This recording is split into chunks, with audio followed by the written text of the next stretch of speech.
Hello guys, Dave Foster, j'espère que vous allez bien. Je vais vous raconter l'histoire de cette dame rapidement avant que je sorte, ok?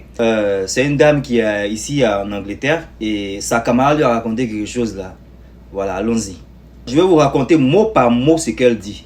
Tout ce que je dirai ne vient pas de moi, ça vient d'elle, mot par mot, ok? Écoutons. Elle dit, oh, donc maintenant on a des amousseurs dans le UK. Elle dit, faites attention à qui vous sortez, oh. Je vais vous raconter maintenant ce qui se passe. Désolé pour ma voix. Voilà, ma voix est un peu en bizarre. J'ai eu un peu la toux. Mais voilà. Je vais vous raconter cette histoire-là parce que cette histoire est très importante. Ok? Elle dit c'est la deuxième fois que quelqu'un entend de lui dire ce genre de choses en moins d'une semaine. Donc elle a décidé de venir pour partager, en tout cas, pour éclaircir, essayer de sensibiliser par rapport à cela. Parce que les gens ont tendance à penser que la sorcellerie, c'est en Afrique. Les trucs diaboliques, c'est en Afrique. Mais ça, c'est aussi ici. Ça se passe aussi ici. Et au fait, même partout, en gros. Mais cette personne particulière a sorti avec un mec pendant presque 1 an. Voilà. Et quand elle sortait avec lui, là, arrivé un moment de leur relation, elle commençait à avoir des rêves bizarres. Certaines expériences bizarres. Et beaucoup de choses ont commencé à ne pas bien marcher dans sa vie. Donc, parmi tout ce qu'elle lui racontait, il y a une chose qui a attiré son attention. Donc, elle dit, parfois elle se réveille au milieu de la nuit, son copain, là, son partenaire, là, il n'est pas à côté d'elle dans le lit. Et parfois elle se réveille aussi, elle entend des incantations dans la maison, des chanting, quelqu'un qui chante quelque part là-bas, qui parle quelque part là-bas dans la maison. Et parfois aussi elle se réveille, elle voit qu'il est arrêté au milieu de la chambre, dans le noir. Et pendant tout ce temps, lui, le mec, il fait penser à la fille que c'est elle qui a un problème, qu'elle est delusional. C'est elle qui est en train de délusionner, je crois en disant en français. C'est elle que c'est, voilà. Elle est en train de go in coucou. C'est elle qui est en train de partir crazy. You understand? Et il est en train de la faire penser comme si c'est elle qui voit des choses qui ne sont pas réelles. Et vers la fin, elle a commencé à penser que c'était franchement peut-être quelque chose de vrai ce qu'il racontait. Parce qu'elle-même ne comprenait plus la situation. Donc ça arrivait à un niveau où elle a commencé à prendre maintenant des sleeping pills. To sleep. Elle a commencé à prendre des médicaments là pour dormir. Comment on appelle ça? Somnifères. Voilà, je crois que c'est somnifères. Elle a commencé à prendre des somnifères pour pouvoir s'endormir la nuit. Tellement c'était grave. Donc pour dormir, il fallait qu'elle le fasse. Et la fille dit que Jéhovah compris, il nous donne souvent des signes.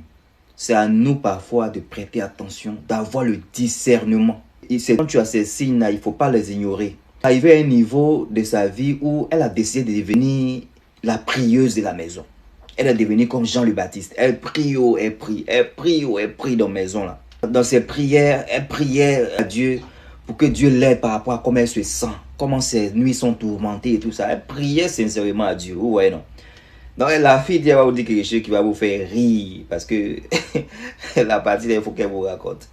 Elle dit, pendant qu'elle priait, à chaque fois qu'elle prie, le mec l'encourageait de prier plus. Elle dit, pendant qu'elle priait, la fille priait.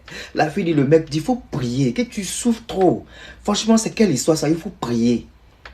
Le mec l'encourageait à prier plus. On peut faire ça. Donc, comment est-ce qu'elle-même, elle pouvait penser, comment elle pouvait même imaginer que celui-même qui a son problème là, lui demande de prier Dieu. Ah, le diable s'amuse, hein, Dieu, hein. Elle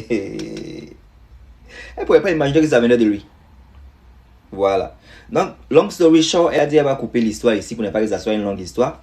Donc, ce qui s'est passé, c'est qu'elle a trouvé sa photo dans une bouteille en bas de leur lit. Parce qu'un jour, elle a décidé de devenir la cleaneuse. Un jour, elle a décidé de faire un cleaning de ouf à la maison. Elle a commencé à cleaner partout jusqu'à elle va en bas du lit dans le cleanage. Qu'est-ce qu'elle voit? Sa photo dans une bouteille. Et la fille dit que si tu es de l'Afrique, si on te dit que bouteille, il y a photo dans bouteille, on n'a pas besoin de te parler trop. Tu dois savoir. I don't know. Moi, je sais pas. Voilà. Mais elle dit que en tant qu'Africain, si tu as ta photo dans une bouteille, hein, je ne sais pas ce que ça veut dire. Hein? Dites-nous en commentaire parce que nous ne connaissons pas tout ça. Ok? Donc, ta photo va être dans une bouteille. Pourquoi? Donc, elle a fermé sa bouche. Elle a pris la bouteille. Elle a enlevé la photo.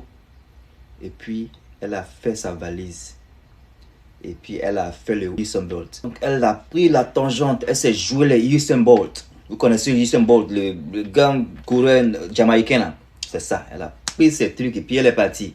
Elle a pris ses valises, elle a dit zap.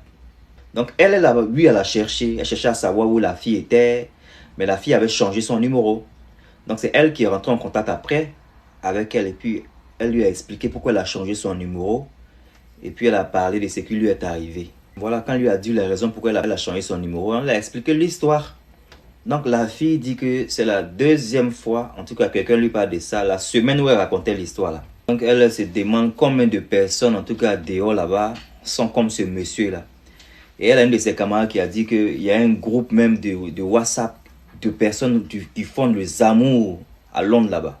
Elle se demande, Dieu, Jésus, combien de personnes sont dehors là-bas en train de faire ce genre de choses. Parce que tu ne peux pas regarder quelqu'un et puis imaginer qu'une personne fait quelque chose. Tu ne peux pas voir le visage de quelqu'un et dire, lui il a atteint, mais me méfier de lui. Elle se demande, les gens commencent comment?